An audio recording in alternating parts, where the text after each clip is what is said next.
갈릴레오 1564년 피사의 사탑으로 유명한 이탈리아 피사에서 태어난 갈릴레오는 의사가 되기 위해 의학 공부를 하던 중 오히려 수학에 더 흥미를 느껴 의사가 아닌 수학 교수가 되었어요.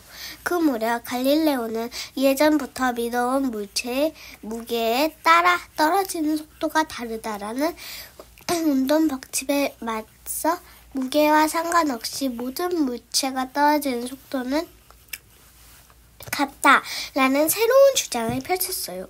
같은 높이의 구름에서 만들어진 우박의 경우에 크기와 무게가 달라도 항상 같은 속도로 땅에 떨어진다는 것을 큰 근거로 들었지요.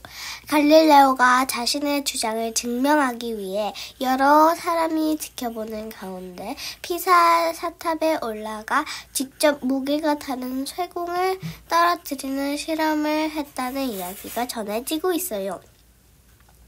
하지만 그때 실제로 그런 실험이 있었다는 정확한 기록은 없어요. 1610년 무렵 갈릴레오는 이미 개발된 만안경보다 물체를 더 가깝게 볼 수 있는 만안경을 만들었어요. 그리고 얼마 후 만안경을 통해 놀라운 사실을 관찰하게 되었죠. 바로 목성 주위를 돌고 있는 4개의 위성을 발견한 거예요. 이와 같은 관찰은 모든 별이 지구 중심으로 돈다는 천동설이 아닌 코페르니쿠스가 주장한 지동설을 증명하는 것이기도 해요.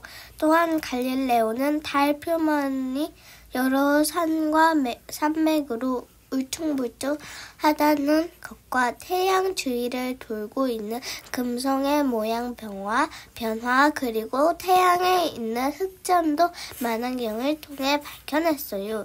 갈릴레오는 자신이 관찰한 사실을 바탕으로 코페르니쿠스의 지동설이 옳다는 내용의 글을 발표해 많은 관심을 끌었지만 천동설을 따르는 로마 기독교는 갈릴레오에게 다시는 지동설에 대해 알리지 말라는 명령을 내렸어요. 하지만 몇 년 뒤 갈릴레오는 지동설이 옳다는 내용이 담긴 2개의 주요 우주 체계에 대한 대화라는 책을 발표해 종교 재판까지 받아야 했어요. 결국 갈릴레오는 지동설을 따르지 않겠다는 맹세를 하고 평생 집에 갇혀 지내는 벌을 받았지요. 재판이 끝난 후 갈릴레오가 나오면서 그래도 지구는 돈다 라고 혼잣말을 했다는 이야기가 유명하지만 역시 사실이 아니라고 해요. 자신이 밝혀낸 과학적 진실을 애써 감춰야 했던 갈릴레오의 괴로움을 상상한 누군가가 꾸며낸 이야기일 거예요. 나이가 들어 만안경으로 하늘을 볼 수 없을 정도로 시력을 잃은 갈릴레오는 집에 갇혀 지내는 동안에도 관찰과 연구를 계속했다가 78세의 나이로 세상을 떠났어요. 갈릴레오가 주장한 지동설은 그 후 어떻게 되었을까요? 갈릴레오가 세상을 떠난 지 350년이 흐른 뒤에야 로마 기독교는 당시 갈릴레오 재판이 잘못된 것이었음을 공개적으로 인정했어요. 그리고 지금은 종교를 떠나 모든 사람들이 과학적으로 천동설이 아닌 지동설이 옳다는 것을 믿고 있답니다. 아하! 그렇구나! 갈릴레오, 갈릴레이, 뭐라고 부를까? 갈릴레오, 갈릴레이에서 갈릴레오는 이름이고 갈릴레이는 성에 해당한다.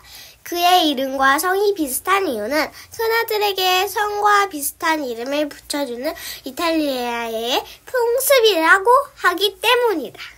보통 서양의 유명한 사람들 뉴턴, 고흐, 아인슈타인처럼 이 이름이 아닌 성으로 부르는 경우가 대부분이지만 갈릴레오는 성이 아닌 이름으로 부르는 것이 일반적이다. 응? 그렇구나. 갈릴레오가 살았던 시대에 이탈리아는 모든 사람들이 성을 확실하게 성에서 쓰지 않았기 때문에 주로 자신의 이름을 사용하는 경우가 많았다. 아하, 그렇구나. 이탈리아의 유명한 예술가 미켈란젤로와 라파엘로 역시 성이 아닌 이름으로 불리는 것도 비슷한 이유이기 때문이다. 아, 그랬구나.